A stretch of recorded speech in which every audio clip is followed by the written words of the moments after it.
क्योंकि बिना प्रेम को समझे अच्छे संबंध बनाना बहुत मुश्किल है और हम प्रेम के नाम पर कई ऐसी हरकतें करते हैं जो समाज को लगता है ये तो प्रेम है, और इसी गलतफहमी के कारण हर उम्र के व्यक्ति को लगता है प्रेम के बारे में तो वो सब जानता है। आचार्य जी संबंध नामक इस पुस्तक के 11वें अध्याय में हमें बताते हैं कि क्या वास्तव में प्रेम है और क्या बिल्कुल नहीं।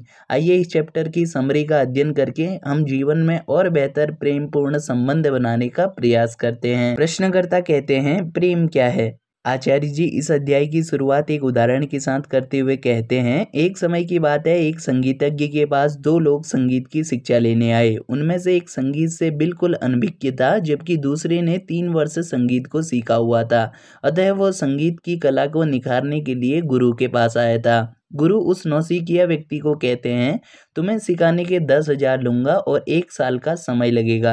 लेकिन वहीं दूसरा व्यक्ति जो संगीत का अनुभवी था उसे कहते हैं, तुम्हें सिखाने में 5 वर्ष और 5 गुना दाम ज्यादा लगेगा। यह सुनकर दूसरा व्यक्ति चौंक जाता है और गुरु के ऐसा कहने का कारण पूछता है। तो जवाब में गुरु कहते हैं कि ये नौसिखिया है, इसे संगीत सिखाना सरल है, लेकिन तुम्हें 4 साल वो भुलाने में लगेंगे जो 3 सालों में तुमने सीख लिया है, इसलिए तुमसे अधिक दाम लिया जाएगा। तो यही स्थिति हमारे साथ भी है। आचार्य जी कहते हैं, मैं तुम्हें वास्तविक प्रेम का मतलब सरलता पूर्वक बता दूंगा, लेकिन प्रेम की जो धारणाएं तुम बचपन से बनाते आए हो उसे भुलाने में समय लगेगा। हिंदी फिल्मों को देखकर जो तुमने प्रेम को समझ लिया है उसने तुम्हारी बुद्धि में भ्रम डाल दिया है। इसलिए प्रेम क्या है ये समझने से पहले ये बातें जान लीजिए जिनको प्रेम बिल्कुल भी नहीं कहा जा सकता।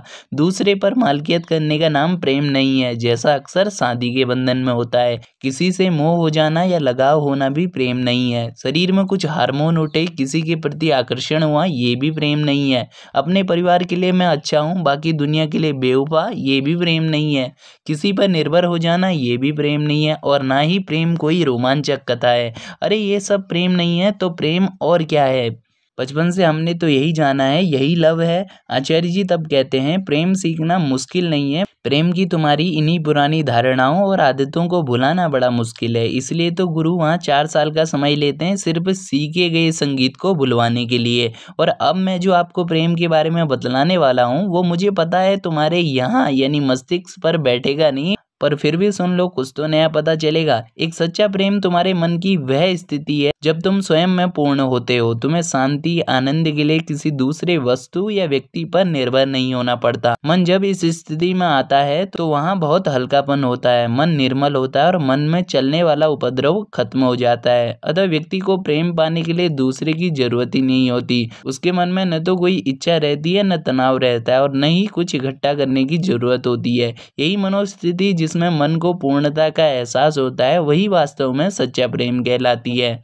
और जब इंसान का मन स्वयं ही आनंदित रहता हो तो फिर वह इस प्रेम को दूसरों के साथ भी बांटना चाहता है। वो फिर चाहे किसी इंसान से मिले या जानवर से, वो कुछ पाने की आशा से नहीं बल्कि प्रेम बांटने की आशा से रिश्ते बनाता है। अब कुछ लोग कहेंगे, सर ऐसे तो जिंदगी में हमें किसी से प्रेम मिलेगा ही नहीं। जी नहीं मिलेगा। जब तक तुम खुद प्रेम को नहीं पा लेते, जब तक तुम आनंदित नहीं रह जाते, तब तक कोई दूसरा तुम्हारे मन को सूनेपन से नहीं भर सकता। उल्टा ये छोड़ो, तुम किसी को प्रेम दे भी नहीं सकते अगर तुम्हारे जीवन में प्रेम नहीं है। तो साथियों, इस तरह अध्याय में आचार्य जी हमें प्रेम क्या है और क्या बिल्कुल नहीं है इस मुद्दे को बड़े ध्यान से समझाते हैं ताकि हमें बात समझ आने लगे। अगर आप इस पुस्तक को डिटेल में पढ़ना चाहते हैं तो अमेज़न से यह पुस्तक ऑर्डर कर सकते हैं। साथ ही ये वीडियो पसंद आए तो वीडियो को लाइक और शेयर करना बिल्कुल मत भूलिएगा।